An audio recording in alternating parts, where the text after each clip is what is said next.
last year, for years, I've been risen in church. It was Pentecostal, it was Methodist. Trials, life happened. I'm not going into details, but life happens.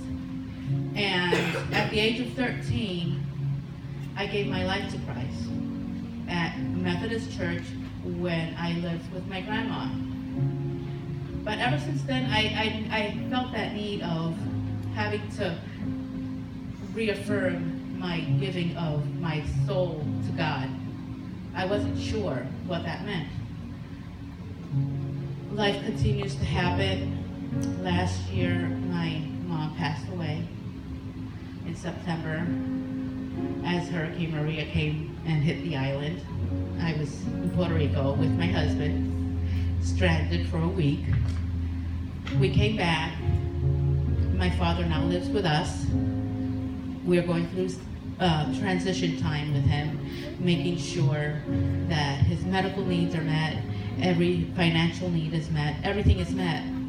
I began coming here through a friend, and she recommended, she comes here with her husband and her child, and I'm amazed and blessed to see that change and that bond in that family that has been happening, and that growth, that spiritual growth that you always want to see in a family happen. And I've seen that, and it keeps on happening, and it continues to happen. Even though we women, we batter ourselves and point the finger, we point forward to ourselves and just beat ourselves down when we think we're not worthy, when we think we're not enough. We are more than enough. More than enough. And my faith, I compare it with that mustard seed. It is so tiny. It's not compared to a flake of pepper or a grain of salt. It's compared to a seed. If you've seen a mustard seed, it is the smallest seed there is. But you have to see the fruit it gives, because that tree is enormous. It is gigantic.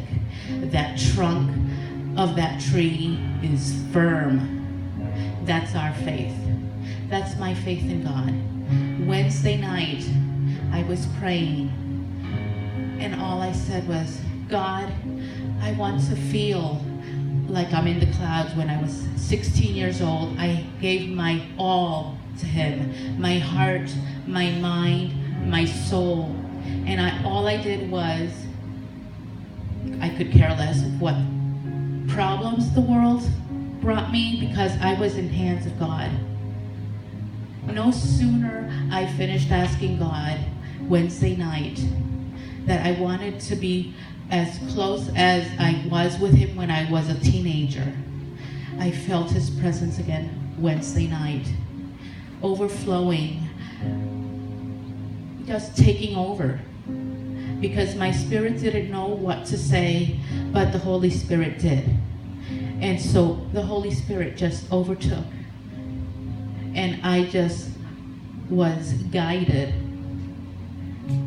And it was an awesome presence. It's the heat.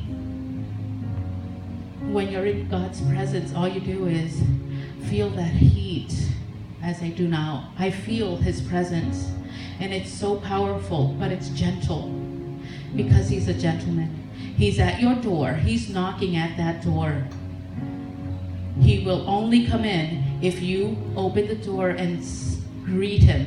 Just say, come on in. I need you in my life. There's not 1 minute in my day that I don't need Him. There's more problems now in this world.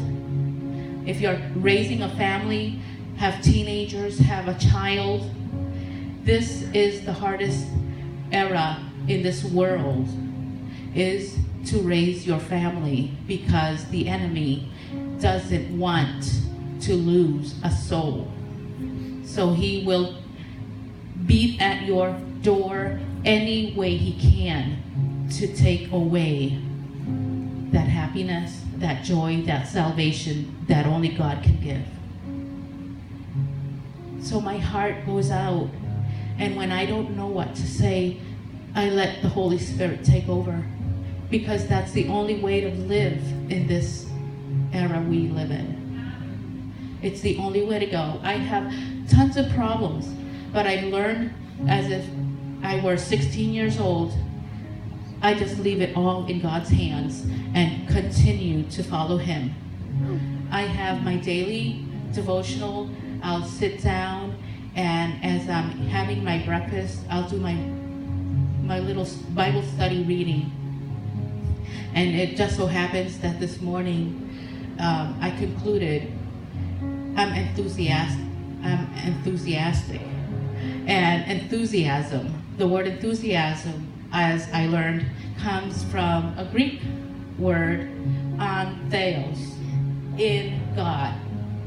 So in God, I can do anything. In God, I can defeat the enemy that wants to take away my peace, Amen. That wants to take away my children, that want to take away everything, because I'm in God.